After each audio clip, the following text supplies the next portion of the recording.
Space में हम इस धरती तक सीमित नहीं है।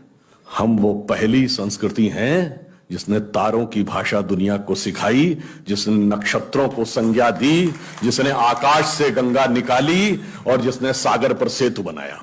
मैं तो यह भी पूछना चाहता हूं मेरे भाई, जिन लोगों को लगता हो कि यह कल्पना है, वैसे तो वो आपके अज्ञान के कारण कल्पना लगती, जैसे बहुत सी चीजें विज्ञान की आज से 100-150 साल पहले कल्पना लगती थी, पर उनसे पूछ लो कि भाई ऐसी कल्पना भी तुम क्यों नहीं कर पाए।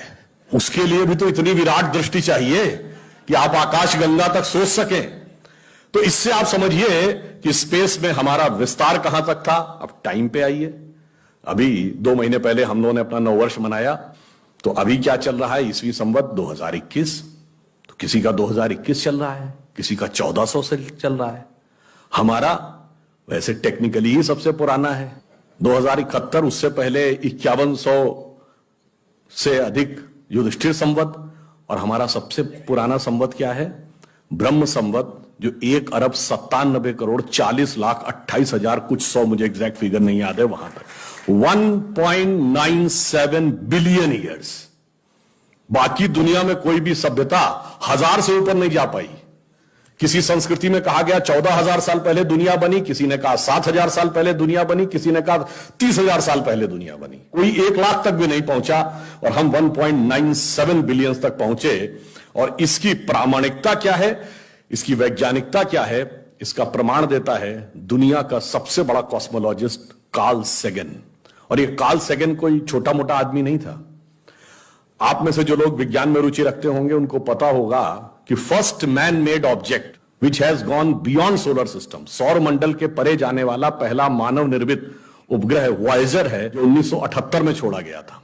उस वॉयेजर में एक संदेश अंकित किया गया, उसमें चित्र भी बने हैं, भाषाएं भी लिखी हैं, तरह तरह की वॉइस रिकॉर्डिंग भी है। उस संदेश को जिस कॉस्मोलॉजिस्ट ने बनाया उसका नाम है कार्ल सेगन। तो आप समझिए वो कितना बड़ा और कितना महत्वपूर्ण व्यक्ति था। कार्ल सेगन लिखा है, only the ancient cosmological calculations of Hindus matches with the modern scientific calculations because they went to the billions। और आज हम मानते हैं कि 4.5 बिलियन ईयर है अर्थ की आयु, 1.97 बिलियन हमारे यहां मानी गई। कार्ल सेगन कहता है others were not able to even reach 100,000 and Hindus have calculated up to billions।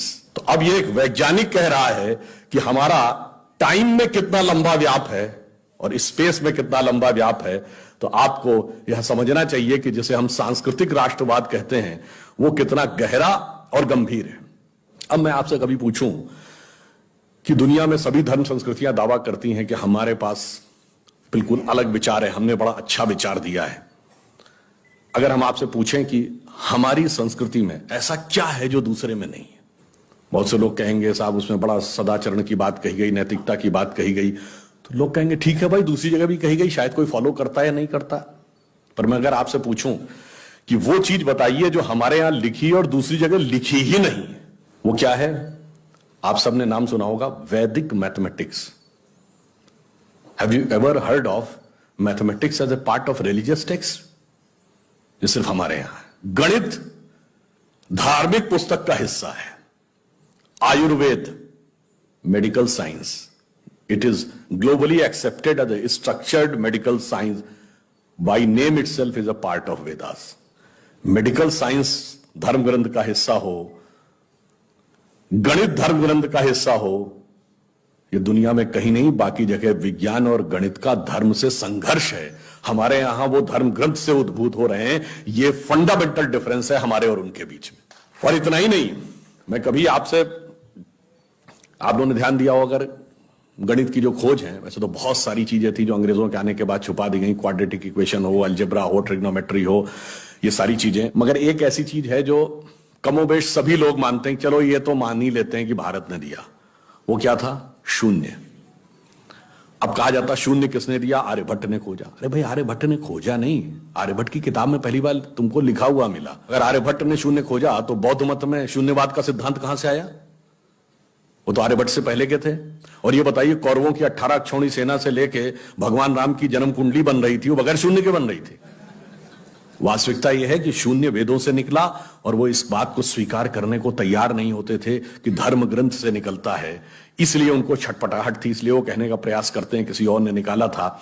और समस्या क्या है, हमारे यहां तो भगवान राम की जो कुंडली निकली है वो जब नासा के प्लैनेटोरियम सॉफ्टवेयर में डाली गई तो 7114 समथिंग बीसी की डेट निकल आई। अब बताइए, वैसे तो मैं नहीं मानता कि वो डेट सही है, उसके अंदर नक्षत्रों का कैलकुलेशन किया जाए तो बहुत पीछे आएगा, परंतु बताइए उन लोगों ने हमको समझा दिया कि हम अवैज्ञानिक हैं और हम अंधविश्वासी हैं, जिनमें किसी एक के यहां लिखा है कि धरती चपटी है और एक के में लिखा धरती चारों तरफ सूरज घूमता है। और ऐसे महान ज्ञानदेव पाड़े लोगों ने हम लोगों को समझा दिया कि हम अनसाइंटिफिक थे और धरती को चपटी और धरती को इस सौरमंडल का केंद्र कहने वाले लोग वैज्ञानिक थे। आज भी जब सूर्य ग्रहण या चंद्र ग्रहण होता है, आप नासा की ऑब्जर्वेटरी बताती है ना, 1950 से पहले नासा नहीं था। आप जाके पूछिए, गांव में कोने में बैठे हुए किसी पंडित से कहिए, पंडित जी पंचांग में देख के बताओ सूर्य ग्रहण कब है, और जो वो हमारा पंचांग बताता है और जो नासा की ऑब्जर्वेटरी बताती है, कभी उसमें दिन तो छोड़िए घंटे और मिनट का भी अंतर देखा है? हमारा तो कैलकुलेशन 5500 साल से एज इट इज चला रहा है, और उसके बाद उन्होंने हमें बताया कि हम अवैज्ञानिक हैं। आज भी आप बताइए, उत्तर भारत में उतना नहीं दिखता, दक्षिण भारत के मंदिरों में जाइए, नवग्रह बने हैं तो सूर्य केंद्र में है कि धरती केंद्र में है? सूर्य के 7 किरणें होती हैं, 7 घोड़े सूर्य के बने कि नहीं मंदिरों में? अब बताइए, ऐसा हमारे दिमागों में भर दिया जाता है। हम सब ने, हम लोगों ने भी विज्ञान में पढ़ा कि सबसे पहले नवग्रहों की खोज किसने की? केपलर ने, Kepler's law of planetary motion. हम सब ने, जिसने फिजिक्स पढ़ी होगी 10वीं 11वीं 12वीं में, कभी न कभी Kepler's law of planetary motion पढ़े होंगे कि केपलर ने सबसे पहले बताया कि 9 ग्रह होते हैं। अब ये बताइए, इधर जब हम पूजा करते हैं तो पंडित जी हाथ में जल ले क्या बोलते हैं? ब्रह्मा मुरारी त्रिपुरांतकारी भानु शशि भूमि सुतो बुधश्च और गुरुश्च शुक्र शनि राहु केतु सर्वे ग्रहा शांति करो भवन्तु। अब ये 9 ग्रहों के नाम केपलर बताए थे कि पंडित जी बताए हैं, और हजारों साल से बता रहे हैं। और उसमें मजे की बात यह है कि मंगल के लिए भूमि सुत यानी भूमि का बेटा, धरती का बेटा शब्द है। या अब जाके साइंस ने यह कन्फर्म किया है कुछ समय पहले कि एक थ्योरी है कि कभी एक जमाने में बहुत बड़ा एस्टेरॉयड टकराया था कि धरती से, और धरती का एक टुकड़ा अलग हो गया था, वही टुकड़ा बाद में मंगल बन गया, और भूमि सुत हमारे यहां लिखा हुआ, मंगल के पर्यायवाची में भूमि नंदन भूमि सुत जैसे शब्द हैं। अब आप देखिए क्या वैज्ञानिकता है और कैसे उसको इसमें सम्मिलित किया गया। मैंने क्यों बताया, हमारे यहां विज्ञान और धर्म इस कदर एक मत है कि ये उनकी बुद्धि परप्लेक्स हो जाती है कि कैसे हो सकता है। अब मैं शून्य पे आता हूं, हमने शून्य खोजा, मगर महत्वपूर्ण बात है हमने शून्य क्यों खोजा, हम शून्य खोजने में सफल क्यों हुए और वो क्यों नहीं सफल हो पाए। बड़ी बड़ी दुनिया की civilisation, Chinese civilisation, Mesopotamian, Babylonian, Egypt की सिविलाइजेशन, ग्रीस की civilisation, Roman empire, Turkish empire, Inca, Maya, Aztec, कोई जीरो नहीं खोज पाया। उसका कारण यह है कि जो भी विज्ञान के विद्यार्थी हैं वो शून्य का महत्व समझते हैं। किसी संख्या को आप जितने से डिवाइड करते हैं, x डिवाइडेड बाई n, उसका रिजल्टेंट होता है। जैसे आप n की वैल्यू कम करते चले जाते हैं, रिजल्टेंट बढ़ता जाता है। यानी किसी संख्या को x बटे 20 से x बटे 10 का मान ज्यादा होगा, x बटे 5 उससे ज्यादा होगा, x बटे 4, 3, 2, और जब x डिवाइडेड बाई 1 होगा तो क्या होगा? x हो जाएगा। इसका मीनिंग जानते क्या है? अब मैं आपको बताता हूं ये किस ढंग से हमारे व्यवहारिक जीवन और चेतना का हिस्सा था। आप लोग कभी ये सोचिए कि आपको जीवन में क्या अच्छा लगता है और अच्छा लगना क्या है। मैं बिल्कुल साइंटिफिक एक्सप्लेनेशन की बात कर रहा हूं। Happiness is considered to be an energized state of mind. जब आप खुश होते हैं तो आप ऊर्जा महसूस करते हैं अपने मन में, मस्तिष्क में। अब आपने माना मुझे अमुक गाड़ी से घूमना अच्छा लगता है, अमुक कपड़ा पहनना अच्छा लगता है, अमुक चीज खाना अच्छा लगता है, फला मोबाइल मिल जाए अच्छा, फला जगह घूमने को मिल जाए, से 20 थिंग्स। तो your energised state of mind is associated with 20 things. वो इंटेंगल्ड हो गई है 20 जगह।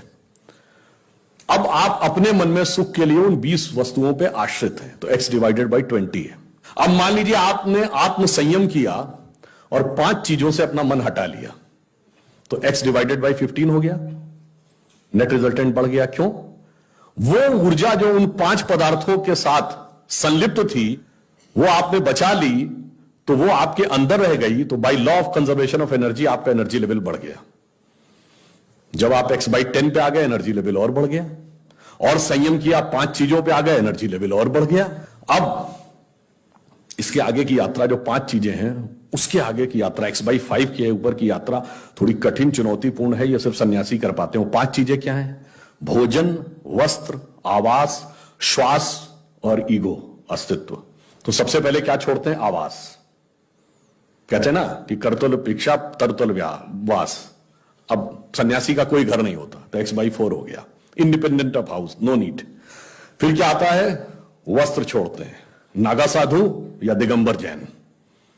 अब चेतना उस अवस्था तक पहुंच गई जहां दिशा ही आपको अपना वस्त्र नजर आने लगती है, x/3 हो गया।